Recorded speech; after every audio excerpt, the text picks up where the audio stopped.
Hello friends, class 8 से अपना chapter start कर रहे हैं कंपेयरिंग क्वांटिटीज। आज हम इसकी एक्सरसाइज 8.3 के आपको क्वेश्चन करके दिखाएंगे। 8.3 एक्सरसाइज बेस्ड है सिंपल इंटरेस्ट, अमाउंट और कंपाउंड इंटरेस्ट पे।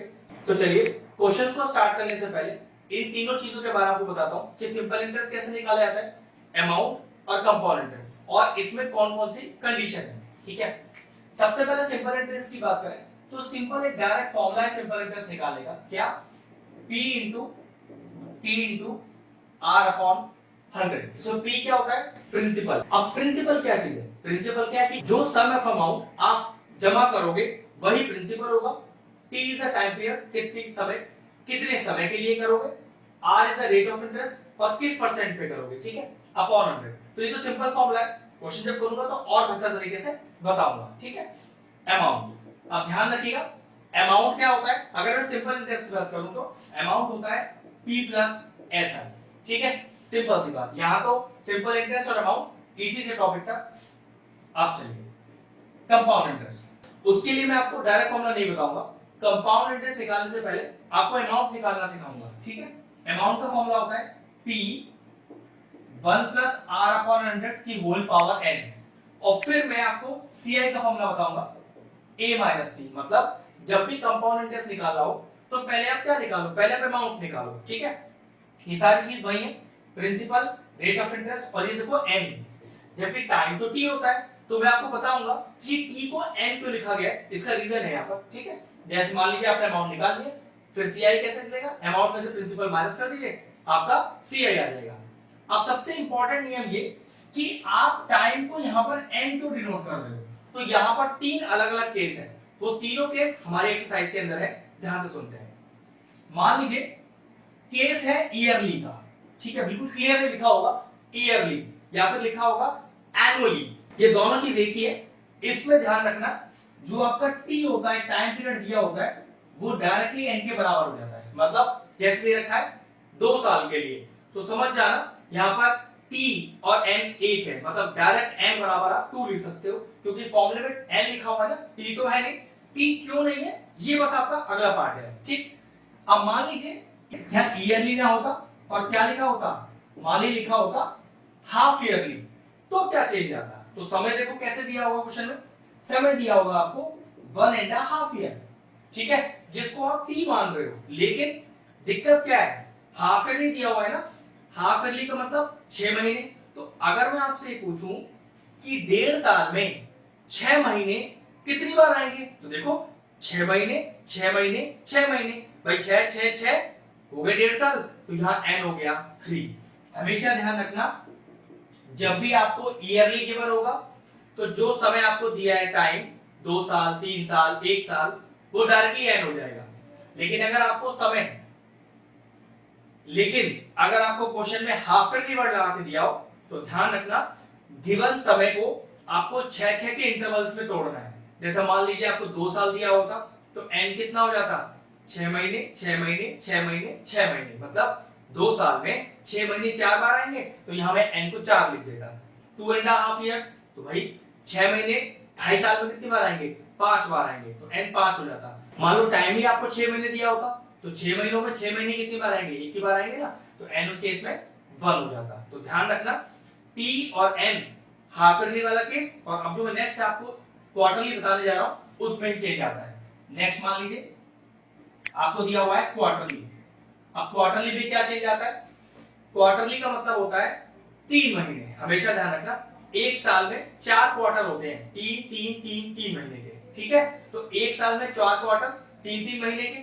अब मान लो आपको टाइम कितना दिया हुआ है, मान लीजिए आपको टाइम दिया हुआ है 9 मंथ्स, तो ये 9 मंथ्स तो टी है, लेकिन क्योंकि हमें क्वार्टरली दिया है तो चेंज करना है। मतलब 9 महीनों में 3 महीने कितनी बार आएंगे, मैंने बोला था ना क्वार्टर में 3 महीने दिए जाते हैं।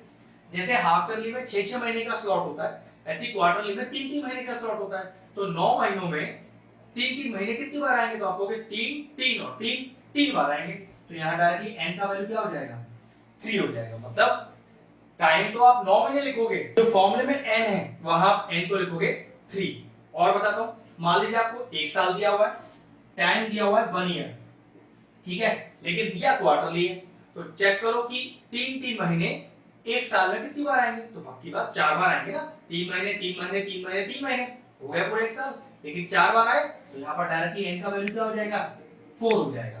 तो यहाँ पर इस तरह से t और n का रिलेशन है जो यूज करने के लिए सिर्फ होगा हाफ ईयरली और क्वार्टरली में। ईयरली में तो t और n बराबर होता है। अब ये पूरा कंसेप्ट हुआ SI, अमाउंट और CI का। अब चलिए इसकी मैं क्वेश्चन स्टार्ट करता हूं। चलिए एक्सरसाइज 8.3 का क्वेश्चन नंबर 6 हम आपको करके दिखाते हैं। क्वेश्चन मैं अपनी बुक से पढ़ रहा हूं, आप अपनी बुक से पढ़ें। क्वेश्चन कह रहा है कि Arif took a loan of 80,000 from a bank. तो ये 80,000 क्या डिनोट कर रहा है आपको? ये डिनोट कर रहा है प्रिंसिपल। तो ये लीजिए मैंने प्रिंसिपल में लिख दिया रुपीस 80,000, ठीक है। 80,000 रुपए बैंक से लोन लिया गया। If the rate of interest is 10% per annum, ठीक है। तो रेट ऑफ इंटरेस्ट भी आपको दे दिया कितना? 10% का, ठीक है। प्रिंसिपल हो गया 80,000 और रेट ऑफ इंटरेस्ट हो गया 10%। तेरा find the difference in amount. Okay, amount का डिफरेंस निकालना है कब? If you would have to pay after 1.5 year. Okay, आपको टाइम दे दिया यहां पर कितना? 1.5 साल, ठीक है। 1.5 इयर्स दिया हुआ। If the interest is compounded annually और कंपाउंडेड हाफ ईयरली, मतलब एक बार एनुअली के लिए सॉल्व कीजिए, एक बार हाफ ईयरली सॉल्व कीजिए और दोनों के अमाउंट का डिफरेंस निकाल दीजिए। चलिए ठीक है, करते हैं क्वेश्चन को। सबसे पहले अगर मैं एनुअली की बात करता हूं, ठीक है, तो ध्यान रखना एनुअली में ये जो हाफ वाला पार्ट है ये कैसे सॉल्व होगा? 1 तो इजीली सॉल्व हो जाएगा, लेकिन हाफ वाला पार्ट एनुअली में सॉल्व हो ही नहीं सकता, क्योंकि एनुअली का मतलब होता है 1 साल और दिया है आपको 6 महीने आधा साल। तो सॉल्व करने का तरीका क्या होगा बताता हूं।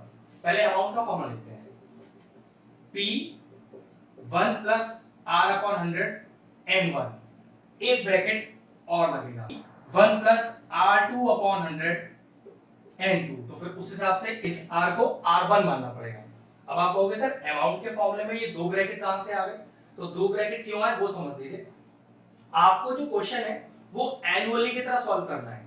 तो ये जो टाइम आपको दिया हुआ है 1.5, इस 1.5 का जो 1 है वो तो एनुअली की तरह ही सॉल्व होगा, जिसके लिए पहला ब्रैकेट है। कोई प्रॉब्लम नहीं है, बिल्कुल सिंपल सा क्वेश्चन है। लेकिन ये हाफ वाला जो पार्ट है ये एनुअली की तरह सॉल्व नहीं होता, ये होगा हाफ ईयरली की तरह सॉल्व। हां, क्वेश्चन में दिया एनुअली जरूर है, लेकिन 1.5 को एनुअली की तरह सॉल्व कर ही नहीं सकते, इसे हाफ ईयरली की तरह सॉल्व करना पड़ेगा।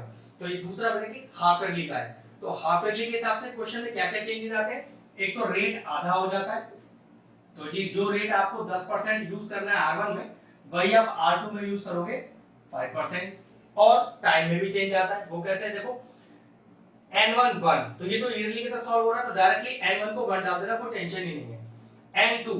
N2 का मतलब है हाफ ईयरली का मतलब होता है 6 महीने। आपको टाइम भी 6 महीने ही है, आधा साल। तो 6 महीने में 6 महीने कितनी बार आएंगे? एक बार। तो कह सकते हो N2 भी यहाँ 1 है आपका। इस बात को फिर समझ लेते हैं। N1 is 1 क्योंकि 1 ईयर दिया हुआ है। सोचो यहाँ पर अगर 2 1/2 ईयर दिया होता तो N1 2 हो जाता उस केस में, लेकिन N2 आधा साल ही तो है, तो हाफ ईयरली का मतलब होता है 6 महीने। तो 6 महीने में 6 महीने मतलब आधा साल कितनी बार आएगा? एक ही बार तो आएगा भाई, 6 महीने मतलब आधा साल हो गया, एक ही बार आया, तो N2 हो गया 1 यहाँ पर, ठीक है। बस अब सारी वैल्यूज पुट करके सॉल्व करना है। Amount is equal to P जो कि है 80,000 ब्रैकेट 1 प्लस R1, ये इस समझ लो कि ये R1 ही है आपका, ठीक है। 10 अपॉन 100 की होल पावर N1 कितना है? ये आप 1 प्लस R2 5 अपॉन 100 की पावर N2 1। बस अब कुछ नहीं रह गया, इस ब्रैकेट को सॉल्व करना है। मेन पार्ट तो हमारा हो गया। तो 80,000 ये आपके पास आ गया 11 अपॉन 10 एलसीएम लेकर, और ये भी कैंसिल आउट हुआ, और ये आपके पास आ गया 21 अपॉन 20। बस अब क्या करता हूं, अब मैं इसको सॉल्व कर लेता हूं। सॉल्व करके हमारे पास आ रहा है 92,400 रुपीस। मतलब ये वाला प्रिंसिपल 1.5 ईयर में ईयरली सॉल्व करते हुए, कंपाउंडेड ईयरली सॉल्व करते हुए हमें अमाउंट दे रहा है 92,400। अब ये कह रहा है बिल्कुल यही क्वेश्चन है सेम, लेकिन सॉल्व हाफ ईयरली की तरह करना है। तो फिर देखिए क्वेश्चन में चेंजेस क्या आएंगे। अगर मैं इस पूरे क्वेश्चन को हाफ ईयरली की तरह सॉल्व करूंगा, मतलब एनुअली का पार्ट ही नहीं है क्वेश्चन में, तो हाफ ईयरली के हिसाब से रेट आधा, मतलब समझ लीजिए R1 जैसी चीज खत्म हो गई, तो रेट आधा कर दीजिए। अब टाइम चेक करो, टाइम तो 1.5 ईयर है, लेकिन हाफ ईयरली की तरह सॉल्व करना है। हाफ ईयरली का मतलब होता है 6 महीने। तो मैं आपसे कहूं ये जो 1.5 साल है 1.5 ईयर, इसमें 6 महीने कितनी बार आएंगे? 6 महीने 6 महीने 6 महीने, 3 बार आएंगे ना। 6 महीने 6 महीने 6 महीने हो गया 1.5 साल। तो यहाँ पर n क्या हो गया आपके पास? 3। और इस बार 2 ब्रैकेट का जरूरत देंगे, एक ही ब्रैकेट से काम चलेगा क्योंकि डायरेक्टली पूरा क्वेश्चन हाफ ईयरली के हिसाब से सॉल्व करना है। अमाउंट का फार्मूला p 1 + r/100 की whole power n। a = p हो गया आपका 80,000, 1 + r हो गया 5/100 की होल पावर 3। कितना आ गया? 80,000 कैंसिल आउट कीजिए, 20 आएगा। 21/20, लेकिन कितनी बार लिखा जाएगा? क्यूब लग रहा है ना, तो इसको हम लिखेंगे 3 बार। ठीक है, अब सॉल्व कर लेते हैं। सॉल्व करके आ रहा है अपने पास 92,610 रुपीस। और हमसे क्या कह रहा था? फाइंड द डिफरेंस, कि जो आपने एनुअली के सॉल्व किया, जो आपने हाफ ईयरली के सॉल्व किया, उससे जो अमाउंट आया उसका डिफरेंस निकाल दीजिए। तो डिफरेंस ऑफ द अमाउंट निकाल लेते हैं। तो डिफरेंस कैसे निकालेंगे? बड़े में से छोटा वाला माइनस कर दीजिए। तो 92,610 में से 92,400 माइनस हो जाएगा। तो 92,610 माइनस करिए कितना? 92,400। तो ये गया 0, 1 और 2। तो कुल मिला के दोनों अमाउंट का डिफरेंस कितना आया? ये आया 210 रुपए, 210 रुपीस। क्वेश्चन फिनिश हुआ। अगर हमारे व्यूअर्स को हमारे वीडियोस पसंद आ रहे हैं तो हमारे चैनल को सब्सक्राइब कर लें और साथ में लगे बेल आइकन को भी हिट कर दें। आपको अगर मैथ से जुड़ा कोई क्वेरी है किसी भी क्लास के लिए, तो वो आप मुझे व्हाट्सएप कर सकते हैं, जो नीचे नंबर आ रहा है। आपका जो सोल्यूशन है मैं जल्दी से जल्दी देने का कोशिश करूंगा।